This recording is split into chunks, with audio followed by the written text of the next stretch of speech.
Very good morning to all of you. स्वागत है आप सभी का सुबह 7 बजे चाय की चुस्कियों के साथ इस 20 मिनट शो में। आई होप आप सभी स्वस्थ होंगे।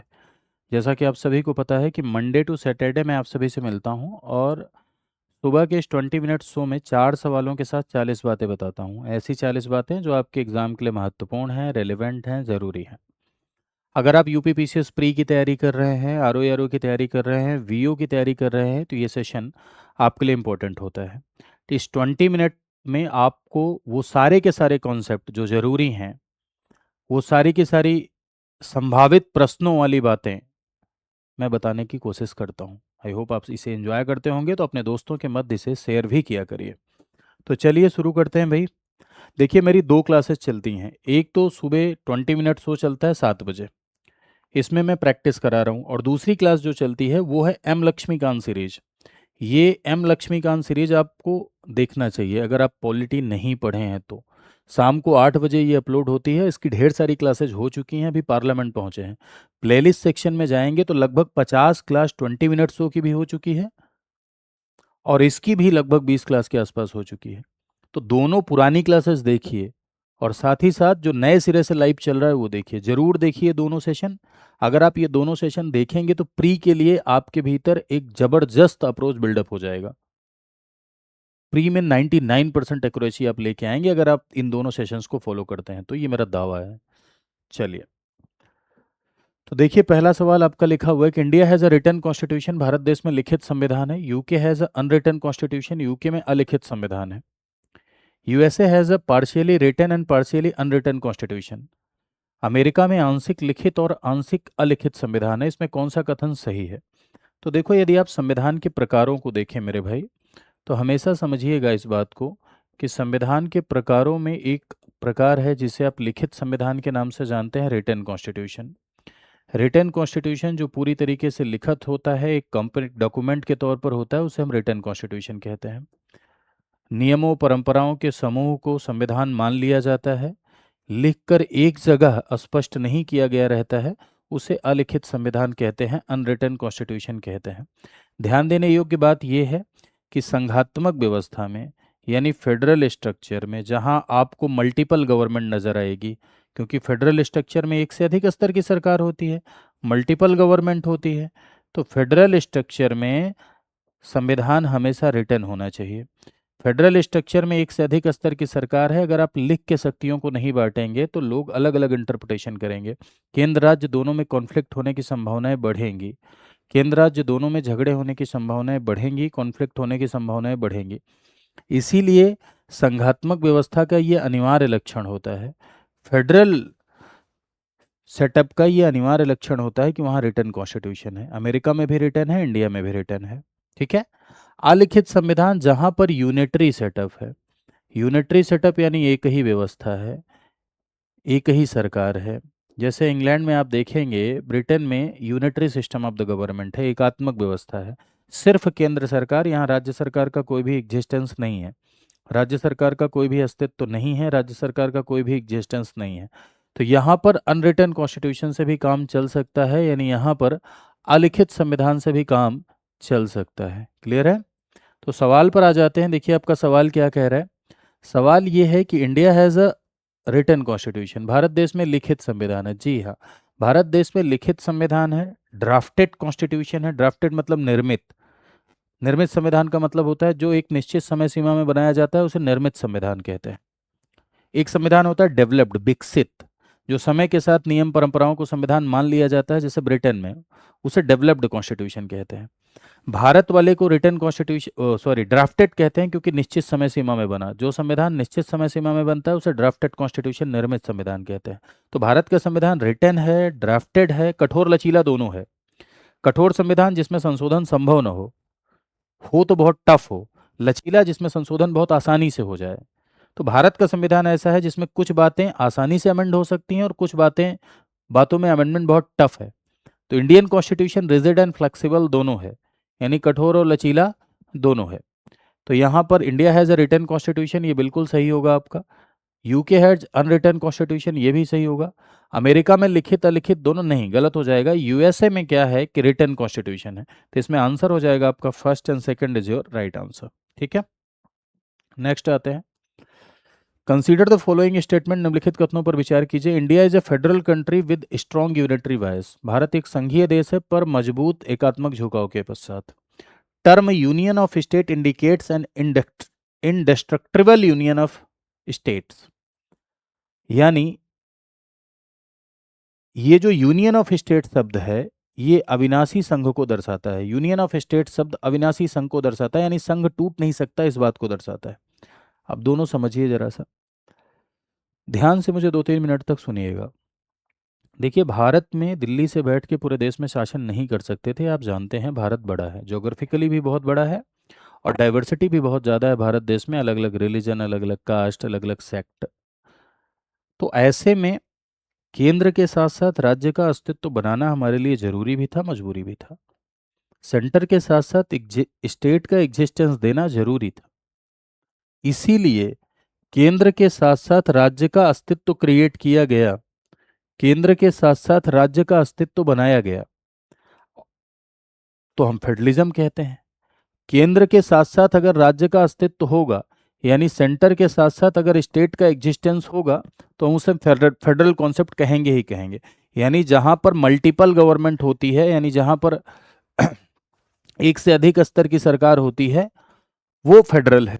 तो भारत भी फेडरल है, संघ है, संघात्मक है, लेकिन हमने अमेरिका की तरह क्लासिक फेडरेशन नहीं अपनाया, बल्कि हमने केंद्र को मजबूत बनाया, ना कि राज्य को ज्यादा सब्जेक्ट दिए। तो मजबूत केंद्र के साथ संघवाद, केंद्र को मजबूत बनाने के पीछे का हमारा इंटेंशन ये था, देश की यूनिटी और इंटीग्रिटी को इंश्योर करना, यानी देश की एकता और अखंडता को सुनिश्चित करना। देश की यूनिटी और इंटीग्रिटी को यदि इंश्योर करना हो, एकता और अखंडता को इंश्योर करना है, कहीं ऐसा ना हो कि अगर हम राज्य को ज्यादा ताकत दे दे, राज्य को संविधान दे दे, राज्य को सेना दे दे, तो राज्य बोले भाई हम अलग होना चाहते हैं भारत देश से। यूनिटी और इंटीग्रिटी को इंश्योर करने के लिए, एकता और अखंडता को सुनिश्चित करने के लिए ही हमने सशक्त केंद्र के साथ संघवाद बनाया। इसीलिए भारत को क्वासी फेडरल या सेमी फेडरल कहा जाता है। इसीलिए भारत को यूनिक फेडरेशन या सुजेनरस फेडरेशन कहा जाता है, विशेष तरीके का संघवाद या अद्वितीय संघवाद कहा जाता है। इसीलिए भारत देश को सशक्त केंद्र के साथ संघवाद कहा जाता है। तो ये सही है। दूसरा लिखा हुआ है कि यूनियन ऑफ स्टेट शब्द, देखो यूनियन ऑफ स्टेट शब्द ये आर्टिकल 1 का कॉन्सेप्ट है। आर्टिकल 1 में यूनियन ऑफ स्टेट शब्द का प्रयोग किया गया। अगर आप आर्टिकल 1 पढ़ेंगे तो आर्टिकल 1 में ये लिखा हुआ है, इंडियन कॉन्स्टिट्यूशन के आर्टिकल 1 में लिखा हुआ है कि India that is Bharat shall be union of state. India that is Bharat shall be union of state means Bharat राज्यों का संघ होगा। India that is Bharat shall be union of state, यानी भारत राज्यों का संघ होगा। भारत राज्यों का संघ होगा, यूनियन ऑफ स्टेट होगा। इसका मतलब India that is Bharat shall be union of state, meaning union of state शब्द का प्रयोग इसीलिए किया गया कि भारत में केंद्र मजबूत है, इस राज्य पद्धति को दिखाने के लिए, पहला पॉइंट। दूसरा, अमेरिका की तरह भारत किसी समझौते का परिणाम नहीं है। India is not result of any agreement. Bharat किसी समझौते का परिणाम नहीं है। India is not result of any agreement. अगला, भारत के राज्य भारत से अलग नहीं हो सकते, ठीक है। अखंड भारत, राज्य अलग नहीं हो सकते। कोई भी राज्य यदि चाहे कि हम भारत देश से अलग होना चाहते हैं तो भारत से अलग नहीं हो सकता है कोई भी स्टेट। तो ये 3 रीजन, पहला सेंटर स्ट्रांग है, दूसरा भारत किसी एग्रीमेंट का परिणाम, समझौते का परिणाम नहीं है अमेरिका की तरह, तीसरा भारत के राज्य भारत से अलग नहीं हो सकते। इसीलिए आर्टिकल 1 में इसी राज्य पद्धति को दिखाने के लिए हमने आर्टिकल 1 में यूनियन ऑफ स्टेट शब्द का प्रयोग किया। तो यूनियन ऑफ स्टेट शब्द ये दर्शाता है कि अविनाशी संघ, अविनाशी संघ मतलब संघ टूट नहीं सकता, अविनाशी संघ मतलब संघ को राज्य से अलग होने का अधिकार नहीं है। तो ये सही लिखा हुआ है, बिल्कुल सही लिखा हुआ है, दोनों स्टेटमेंट इसमें सही है। सी इज योर राइट आंसर। आगे आते हैं, अगला है कंसीडर द फॉलोइंग स्टेटमेंट, निम्नलिखित कथनों पर विचार कीजिए। In a unitary system all powers are concentrated in the central government. एकात्मक प्रणाली में सभी शक्तियां केंद्र में निहित होती हैं। The UK is an example of the unitary system. UK एकात्मक प्रणाली का क्या है, उदाहरण है। UK is an example of unitary system, यानी यूके एकात्मक प्रणाली का उदाहरण है। इधर लिखा हुआ है कि इन यूनिटरी सिस्टम एकात्मक प्रणाली में सभी शक्तियां केंद्र में निहित होती हैं, पहला। दूसरा लिखा यूके एग्जाम्पल है किसका, एकात्मक प्रणाली का। तो बिल्कुल, शक्ति विभाजन के आधार पर दो तरह के सिस्टम होते हैं। एक फेडरल सिस्टम, जहां आपको मल्टीपल गवर्नमेंट नजर आएगी, एक से अधिक स्तर की सरकार और बंटवारा नजर आएगा शक्ति। एकात्मक, एकात्मक में एक सरकार होती है, सिंगल गवर्नमेंट होती है। पावर सेंट्रलाइज होती है, यानी सेंटर स्ट्रांग होता है, केंद्र यहाँ पर क्या होता है, केंद्र यहाँ पर मजबूत होता है, सेंटर यहाँ स्ट्रांग होता है। कहाँ, एकात्मक सरकार में। ठीक है। एकात्मक सरकार में आप देखेंगे कि सिंगल सिटीजनशिप होती है, एकल नागरिकता होती है। एकात्मक सरकार में कॉन्स्टिट्यूशन रिटन अनरिटन दोनों हो सकता है। तो लिखा हुआ है, एकात्मक प्रणाली में सभी शक्तियां केंद्र में। जी हाँ, सभी शक्तियां केंद्र में। भारत क्या एकात्मक व्यवस्था का उदाहरण है? नहीं, भारत प्योर यूनिटरी नहीं है। हाँ, ये बात जरूर है कि भारत के संविधान में कुछ ऐसे लक्षणों को अपनाया गया है जो यूनिटरी हैं। भारत के संविधान में आपको कुछ यूनिटरी फीचर नजर आते हैं, कुछ एकात्मक लक्षण नजर आते हैं, लेकिन भारत पूर्णतः एकात्मक नहीं है। तो एकात्मक प्रणाली में सभी शक्तियां केंद्र में होती हैं, ठीक है। यूके। संघात्मक का सबसे बेस्ट एग्जाम्पल यूएस है, एकात्मक का सबसे बेस्ट एग्जाम्पल ये है। ठीक है। तो यहां पर भी दो का दोनों स्टेटमेंट आपका सही हो जाएगा। इधर भी ध्यान दिया करिए कि कौन करेक्ट पूछ रहा है, नॉट करेक्ट पूछ रहा है, इसके चक्कर में भी कभी कभी गलतियां हो जाती हैं। तो इधर भी ध्यान देना है। तो सी आपका क्या हो जाएगा, राइट आंसर हो जाएगा। क्लियर है बात? हाँ, चलिए आगे आते हैं अगले सवाल पर। अगला सवाल कह रहा है, in India Rajya Sabha can not be dissolve. Bharat देश में राज्यसभा भंग नहीं हो सकती। भारत में लोकसभा एक अस्थायी सदन है। कौन सा कथन सही है? राज्यसभा भंग नहीं की जा सकती, लोकसभा को भी कह रहा है कि लोकसभा भी एक परमानेंट हाउस है।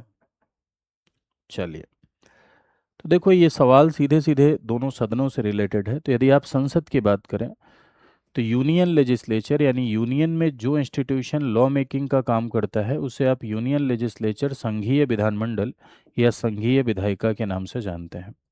और भारत देश में संघीय विधानमंडल या संघीय विधायिका की भूमिका निभाता है संसद, यानी पार्लियामेंट। संसद मेरे भाई किससे किससे मिलकर बनती है? तो संसद में दो सदन हैं, एक का नाम लोकसभा, एक का नाम राज्यसभा।